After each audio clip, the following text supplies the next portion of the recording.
Hi, Chudumundus!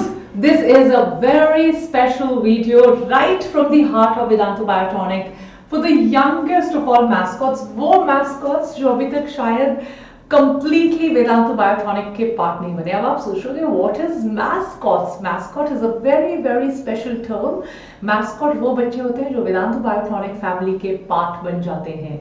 And I'm 100% sure क्योंकि मुझे याद है अराउंड 6-7 से ही वो एम्स डिसाइड हो जाते हैं. मुझे डॉक्टर बनना है, मुझे इंजीनियर बनना है, मुझे लॉयर बनना है, मुझे सिविल सर्विसेज में जाना है, मुझे एस्ट्रोनॉट बनना है, मुझे डिफेंस में जाना है. I want to become a fighter pilot, I want to become a designer, I want to become an artist, I want to become a choreographer, a dancer and what not. Yes, everyone. I'm sure there's so many of you who want to save lives tomorrow, become doctors, and making you a successful, a brilliant, and most importantly, a kind doctor who can heal the world is the responsibility of Vedantu Biotonic. तो मैं सोच रही 10th वाले बच्चे जो हो सकता है थोड़े स्ट्रेस में आ गए हो, तो अपने फ्यूचर डॉक्टर्स के लिए let's have a beautiful video जहां पर अगले 60 डेज में 26 अप्रैल से अगर आपके एग्जाम स्टार्ट है, how exactly can you remove the stress, we focus towards your studies and also enjoy at the same time. So एक छोटा सा प्यारा सा वीडियो फॉर माय नन्हे मुन्ने gangsters called the 60 day strategy for class 10th term 2. I wish मैं आपकी class 10th की क्लासेस भी ले सकती, right, and I would have taught you bio, पर इतना सा बायो है, साइंस है, फिजिक्स केमिस्ट्री बायो सेपरेट भी नहीं है. बट वेरी सून जल्दी आ जाओ. 11th में वेरी वेरी सून हम क्लास 11 स्टार्ट करेंगे and then we gonna become a rock star family together. नए 11th वाले बच्चे आ जाएंगे and we gonna restart class 11th बढ़िया तरीके से. बट अगर कभी भी कोई प्रॉब्लम आती है, you can get in touch with me on Instagram. It's called Vani Sood for Vedantu, that's my official Instagram account. कोई प्रॉब्लम आती है, टेलीग्राम कंपैशन एंड ग्रैटिट्यूड, इस वीडियो का कमेंट सेक्शन वेदांतु के स्टूडेंट्स हो, वहां जाके बात कर लो. मतलब Vani ma'am is there for you always and every time to make sure that you study well. Also आपको पता है मैंने एक बुक भी लिखी है, पर ये आपको अगले साल लेनी पड़ेगी बिकॉज 11th एंड 12th के सारे एमसीक्यू सब कुछ मैंने यहाँ डाल दिए है. और I am in the process of writing my second book जहां पर मैं आपको I will teach you notes बनाए हैं मैंने आप लोगों के लिए, तो आपकी प्रॉब्लम काफी कम कर दी है. एमसीक्यूज भी बना दिए, अब नोट्स बना रही हूँ. अगर आपको डॉक्टर बनना है, remember this is your one stop destination. तो चैनल को लाइक शेयर सब्सक्राइब जरूर कर दीजिए with all your class 10th friends जो डॉक्टर्स बनना चाहते हैं, जो सोच रहे हैं कैसे पढ़े. हो सकता है किसी छोटे से टाउन के स्मॉल स्कूल से हो, पेरेंट्स से इतना पैसा मांग ना सके, किसी बहुत बड़े इंस्टीट्यूट में जा ना सके. This is your channel. I promise मैं आपको डॉक्टर बनाकर रखूंगी, राइट. और अगर आपको बायो में कोई भी प्रॉब्लम है ना, तो कल का वीडियो देखना मत भूलिए. कल आपके सुपर सीनियर आए थे सर्वेश भैया, जो गवर्नमेंट कॉलेज में एमबीबीएस करने जा चुके हैं और उनके नीट में 360 ऑन 360 मतलब फुल मार्क्स स्कोर किए थे. And he is a बायोटोनियन, right.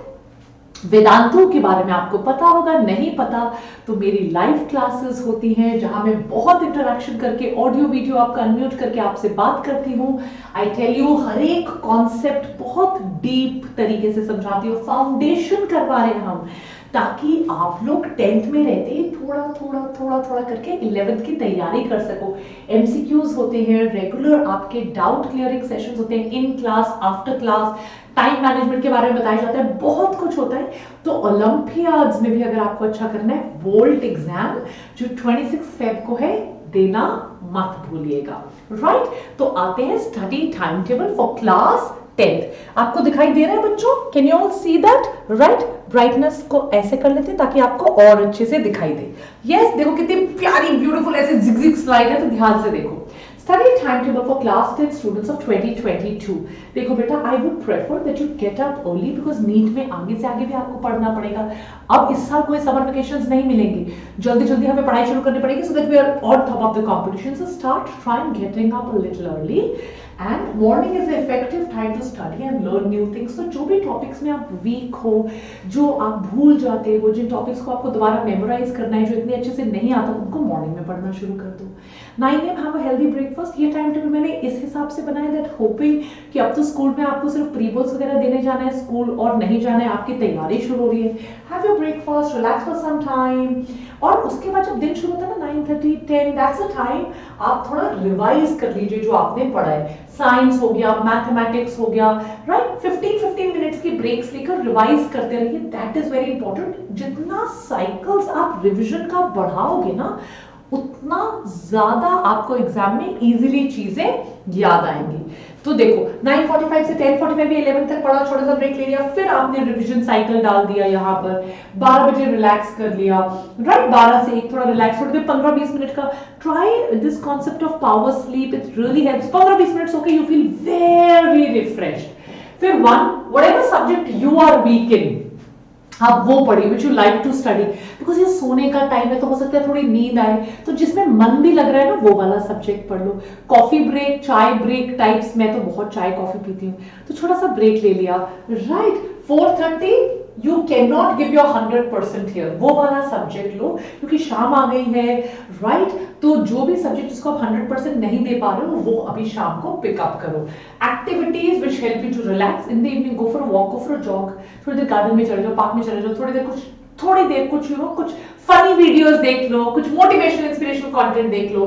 जो भी सुबह से पढ़ा है वो थोड़ा सा यहाँ पढ़ लिया, 8:30 डिनर कर लिया, शाम को आपके जितने फॉर्मूलाज हैं, इक्वेशंस हैं, भूलने वाली चीजें हैं, जेनेटिक्स हैं, उनके माइंड मैप्स वगैरह रिवाइज कर लिया और 10 बजे तक सो गए, क्योंकि 5 बजे उठना है, राइट। हर एक सब्जेक्ट को टाइम दो, किसी सब्जेक्ट को अवॉइड मत करो, सारे सब्जेक्ट्स को कंप्लीट करो।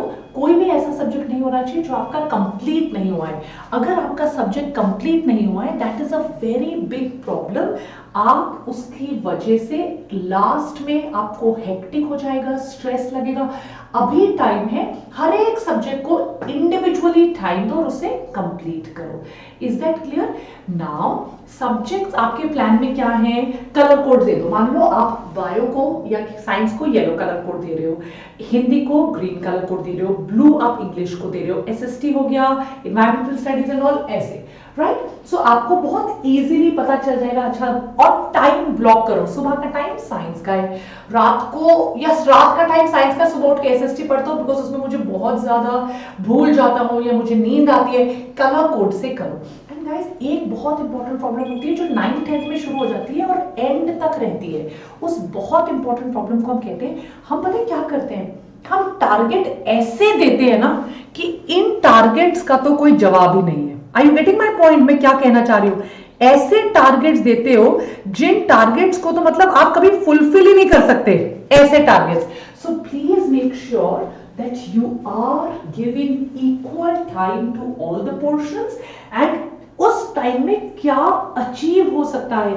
कई बार तो आप ऐसे टारगेट दोगे ना, एक दिन में फिजिक्स के 2 चैप्टर, एक दिन में बायो के भी 1 चैप्टर, उसके बाद एसटी के 3 चैप्टर, उसके बाद अच्छा यार वो कैसे होगा, वो नहीं हो पाएगा। सो भले ही आप शुरू में थोड़ा टाइम ज्यादा दे दो, हो सकता है आपके पास दिन थोड़ा फ्री हो जाए, फिर आप सोचो यार मेरे पास इतना टाइम बचा है, इतना फ्री, बट एटलीस्ट अगर आपका syllabus is getting over, you will be confident कि आपका सिलेबस खत्म हो गया है।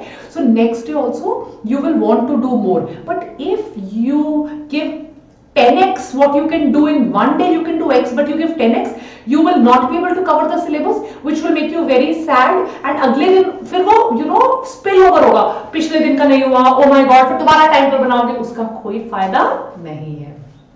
पैटर्न एक बार पता होना चाहिए।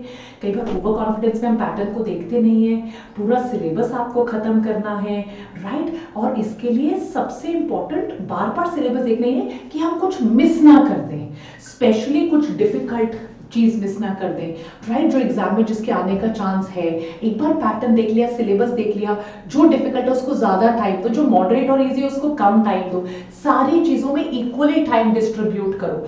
और एक चीज हमेशा याद रखना, पढ़ने के चक्कर में ना हमारे पास कई बार बर्न आउट हो जाता है। दैट मीन्स हम हफ्ता 10 दिन 15 दिन पढ़ रहे हैं, टेस्ट दे रहे हैं, असाइनमेंट सॉल्व कर रहे हैं, एमसीक्यूज कर रहे हैं, थ्योरी कर रहे हैं, पर हमने अपने लिए टाइम नहीं निकाला। So after 15 days your body will feel sluggish, you will feel tired, you will start feeling sad, you might feel anxious. So after every 1 hour take a 5-10 minute break. After every 3-4 days keep 1 day just for test and revision. Let that be a little easy day.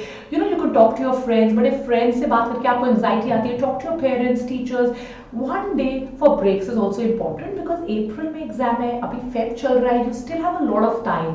So rejuvenation is very important. And never study one topic or subject continuously, it will look boring, your output will decrease, your concentration will fall down, your overall पढ़ने में मन नहीं लगेगा. सो 2 hours करके दिन में 2-3 subjects करो, कभी थियोरी कर ली, उसके बाद क्वेश्चन सॉल्व करो, mix and match. It is very important to give breaks. It is very very important to mix and match your studies. And अगर आपको लग रहा है ना कि यार इस पर्टिकुलर टीचर का मुझे समझ में नहीं आ रहा, इस बुक से मुझे समझ में नहीं आ रहा, it requires a lot of courage to do this. यार यहाँ पे ना मेरा को कुछ बन नहीं रही बात. Talk to your friends, talk to your mentors, talk to your teachers, talk to your parents and change your study time. सब रात को पढ़ रहे हैं, आपने रात को पढ़ना शुरू किया, बट यू आर फीलिंग यार this is not my cup of tea, I am not able to do it. आपके टारगेट कंप्लीट नहीं हो रहे, स्पीड नहीं आ रही, you not able to manage your time. Be wise at this time. Make clean achievable targets, and most importantly, if you're not able to do it, if you're not feeling good, change it. We still have time. But at the same time, continuous changes, continuously looking at others and seeing what they are doing and changing your timetable, staying close to electronic gadgets, getting distracted with your phone or what others are studying will not help you.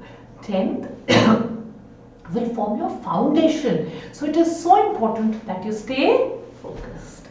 I hope this small little lecture for my small little children really helps you a lot. Take care and remember, Vedanta Biotronic team is waiting for you. So jaldi se 10th clear karo aur aa jao. Make sure आप अभी channel को like share subscribe कर दो, bell icon को press कर दो, क्योंकि मैं हर संडे 10th के लिए वीडियोस ला रही हूँ स्ट्रैटेजी के, so that we don't miss them. और कमेंट सेक्शन पे आज दिल बनाकर फ्लड कर दो, let me know my youngest mascots. और 10th 9th वाले बच्चों, अगर आपको हमसे कुछ चाहिए वो भी कमेंट सेक्शन में डाल दो. Take care, bye mascots, love you loads, all the best. भर दो कमेंट सेक्शन में आपको जो भी चाहिए, लाइक कर लो, शेयर कर लो, सब्सक्राइब कर लो, बेल आइकॉन को प्रेस कर दो ताकि कोई भी नोटिफिकेशन मिस ना हो जाए. Waiting for you in class 11th. Bye bye.